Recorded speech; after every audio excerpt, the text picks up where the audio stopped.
Надежда Говорова обходит свой двор в селе Шумхай Симферопольского района. Женщина живет здесь 30 лет, дом они строили своими силами. Но вскоре она может остаться без жилья. Его снесут, как и десятки домов в селе ради строительства нового участка трассы. По кирпичку, по тачечке, по горстям, можно сказать, эти раствор, он, видите, уже трескается. Я даже не знаю, кому это в голову пришло ломать вот эти дома. Да разве разумный человек может это сделать? Да у нас все люди проклинают. В таком же ужасе и многие другие жители Шумхай, которые останутся без своих домов. Официальные данные нам говорят 177 участков, 58 домов. Но мы сравнивали по кадастровой карте, наверное, примерно 177 домов, потому что карты устаревшие, все признают, что у них почему-то карты везде устаревшие, домов, которые уже построены и в 2018, и в 2017 году, и ранее, они почему-то у них не стоят на этой карте. Предполагается, что новый участок дороги начнется от села Бештерек, Донское, Симферопольского района, и в обход крымской столицы проляжет вдоль поселков Добровской долины, а затем соединится с Алуштинской трассой за поселком Ангара, Перевальная. Это центр села Шумхай, Заречное. Здесь находятся основные объекты инфраструктуры: магазины, аптеки, сельский клуб. И именно отсюда, по словам местных жителей, пройдет новая дорога. А значит, под снос пойдут все эти объекты и десятки домов.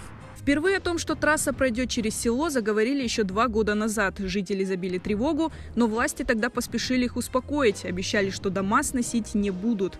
2 года нас катали, 2 года нас обманывали. Нас обманывал Сергей Валерьевич Аксенов, нас обманывал Кабанов, тот, который сейчас уже сидит дома.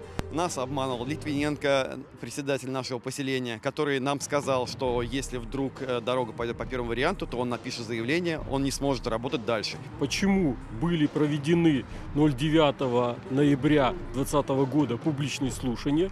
Люди высказались против дороги через центр Заречного и вдоль Аянского водохранилища.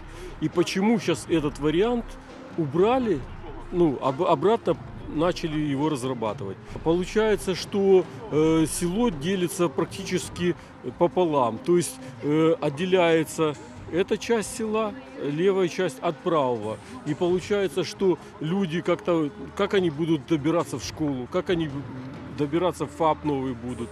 Жителям, чьи дома пойдут под снос, обещают денежную компенсацию. С 1 декабря комиссия начала оценивать их имущество. За 1 квадратный метр обещают 50 тысяч рублей. Но, кроме того, что компенсации оказываются мизерными, есть еще моральный ущерб, который жителям никто возмещать не планирует. Мне делали оценку предварительную, без выхода, то есть площадь моего дома и площадь моего участка. В сумме у меня вышло, сказали, около 6 миллионов. То есть вопрос: дом 100 квадратов, 12 соток участок, да, я отдам за 6 миллионов. Куда я поеду жить со своими детьми? За дом, который мы строили 10 лет, мне дадут. Но если дадут 5 тысяч, это будет очень хорошо, в смысле 5 миллионов. Уже мы пожилые люди. Кто мне построит дом, кто мне это компенсирует? Конечно, со мной даже разговаривать не будут. Мы здесь сдружились с людьми, работали над тем, чтобы наше село было дружное, чтобы можно было здесь развивать инфраструктуру, сделать парк. То есть мы здесь налаживали уже жизнь такую, какая нам здесь была бы комфортна. И вдруг история с дорогой, которая действительно опускает руки. Я не знаю, сколько нам там денег дадут, но 20 лет из жизни мне уже никто не вернет.